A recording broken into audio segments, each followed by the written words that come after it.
Hello ಸ್ನೇಹಿತರೆ, ಎಲ್ಲರೂ ಹೇಗಿದ್ದೀರಾ? ದಿನ ಬೆಳಗಾಯಿತು ಅಂದ್ರೆ ಏನಪ್ಪ ತಿಂಡಿ ಮಾಡೋದು ಅನ್ನೋದು ಎಲ್ಲರ ಮನೆಯಲ್ಲೂ ಇದ್ದೇ ಇರುವಂತಹ ಚಿಂತೆ. ಏನೇ ತಿಂಡಿ ಮಾಡಿದ್ರು ಅಯ್ಯೋ ಇವತ್ತು ಇದೇನಾ ಅನ್ನೋದು ಮಾತ್ರ ಎಲ್ಲರ ಮನೇಲೂ ಇದ್ದೇ ಇರುತ್ತೆ. ನಮ್ಮ ಮನೇಲಂತೂ ಪ್ರತಿದಿನ ಹೀಗೆ ಇದ್ದೇ ಇರುತ್ತೆ.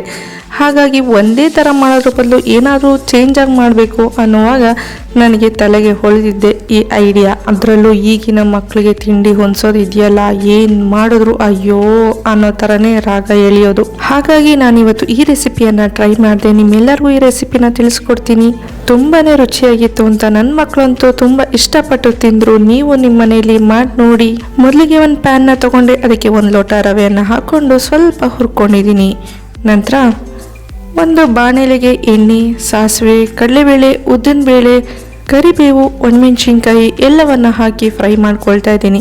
ನಂತರ ಸ್ವಲ್ಪ ಈರುಳ್ಳಿನ ಮೀಡಿಯಂ ಸೈಜ್ನಲ್ಲಿ ಹೆಚ್ಕೊಂಡು ತಗೊಂಡಿದ್ದೀನಿ. ಇದನ್ನು ಕೂಡ ಚೆನ್ನಾಗಿ ಫ್ರೈ ಮಾಡ್ಕೊಳ್ತಾ ಇದ್ದೀನಿ. ಈರುಳ್ಳಿ ಆಪ್ಷನಲ್ಲು, ನಿಮ್ಗೆ ಇಷ್ಟ ಇದ್ದರೆ ಹಾಕ್ಕೊಳ್ಬೋದು, ಇಲ್ಲ ಅಂದರೆ ಸ್ಕಿಪ್ ಮಾಡ್ಕೊಳ್ಬೋದು.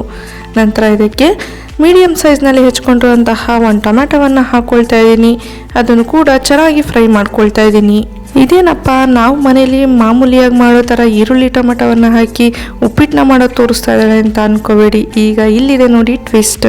ಯೂಶುವಲ್ ಆಗಿ ನಾವು ಈ ಬದನೆಕಾಯಿನ ಉಪಯೋಗಿಸೋದು ಬದನೆಕಾಯಿ ವಾಂಗಿಬಾತ್ನ ಮಾಡೋದಕ್ಕೆ.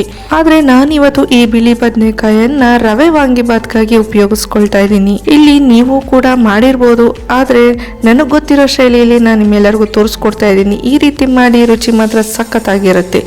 ಬದನೆಕಾಯಿನ ಹಾಕ್ಕೊಂಡು ಚೆನ್ನಾಗಿ ಎಣ್ಣೆಯಲ್ಲಿ ಫ್ರೈ ಮಾಡ್ಕೊಳ್ತಾ ಇದ್ದೀನಿ. ನಂತರ ಇದಕ್ಕೆ ಸ್ವಲ್ಪ ಹುಣಸೆ ರಸವನ್ನು ಹಾಕ್ಕೊಳ್ತಾ ಇದ್ದೀನಿ. ಅದಕ್ಕೆ ಸ್ವಲ್ಪ ಬೆಲ್ಲವನ್ನು ಹಾಕ್ಕೊಳ್ತಾ ಇದ್ದೀನಿ. ಒಗ್ಗರಣೆಯಲ್ಲಿ 1-2 ಸಲ ಬಾಡಿಸ್ಕೊಳ್ತಾ ಇದ್ದೀನಿ. ನಂತರ 1ಕ್ಕೆ 2 ನೀರನ್ನು ಹಾಕ್ಕೊಳ್ತಾ ಇದ್ದೀನಿ. ರುಚಿಗೆ ತಕ್ಕಷ್ಟು ಉಪ್ಪು ಮತ್ತು ವಾಂಗಿಬಾತ್ ಪೌಡರನ್ನು ಹಾಕ್ಕೊಳ್ತಾ ಇದ್ದೀನಿ. ಇದನ್ನು ಚೆನ್ನಾಗಿ ಕುದಿಯೋದಕ್ಕೆ ಇಟ್ಕೊಳ್ತಾ ಇದ್ದೀನಿ. ಇದು ಚೆನ್ನಾಗಿ ಕುದ್ದ ನಂತರ ನಾವೀಗಾಗಲೇ ಹುರಿದಿಟ್ಕೊಂಡಿರುವಂತಹ ರವೆಯನ್ನು ಹಾಕಿ ಚೆನ್ನಾಗಿ ಮಿಕ್ಸ್ ಮಾಡ್ಕೊಳ್ತಾ ಇದ್ದೀನಿ. ಮಾಮೂಲಿಗೆ ನಾವು ಉಪ್ಪಿಟ್ಟಿಗೆ ಹೇಗೆ ಮಾಡ್ಕೊಳ್ತೀವೋ ಹಾಗೆ ಕೂಡ ಎಲ್ಲವನ್ನು ಮಾಡ್ಕೋಬೇಕು. ಆದರೆ ನಾನು ಇಲ್ಲಿ ಬೇರೆ ಯಾವುದೇ ರೀತಿಯಂತಹ ತರಕಾರಿಯನ್ನು ಹಾಕಿಲ್ಲ. ಈರುಳ್ಳಿ, ಟೊಮೆಟೊ ಮತ್ತು ಬಿಳಿ ಬದನೆಕಾಯಿ ಅಷ್ಟನ್ನು ಮಾತ್ರ ಹಾಕ್ಕೊಂಡಿದ್ದೀನಿ. ಕೊನೆಯಲ್ಲಿ ಕಾಯಿ ತುರಿ ಮತ್ತು ಕೊತ್ತಂಬರಿ ಸೊಪ್ಪನ್ನು ಹಾಕಿ ಮಿಕ್ಸ್ ಮಾಡ್ಕೊಳ್ತಾ ಇದ್ದೀನಿ. ಇವತ್ತಿನ ರೆಸಿಪಿ ನಿಮ್ಮೆಲ್ಲರಿಗೂ ಇಷ್ಟ ಆಗಿದ್ರೆ ದಯವಿಟ್ಟು ಈ ನನ್ನ ಚಾನಲನ್ನು ಸಬ್ಸ್ಕ್ರೈಬ್ ಮಾಡಿ, ಲೈಕ್ ಮಾಡಿ ಹಾಗೂ ಕಮೆಂಟ್ ಮಾಡಿ. ನಿಮ್ಮ ಫ್ರೆಂಡ್ಸ್ಗಳಿಗೆ ಶೇರ್ ಮಾಡಿ. ಮತ್ತಿನ್ನೇನು ತಡ ಮಾಡಿ ತಿಂದು ರುಚಿ ನೋಡಿ ಹೇಳಿ. ಮುಂದಿನ ರೆಸಿಪಿಗಾಗಿ ಕಾಯ್ತಾ ಇರಿ. Thanks for watching guys.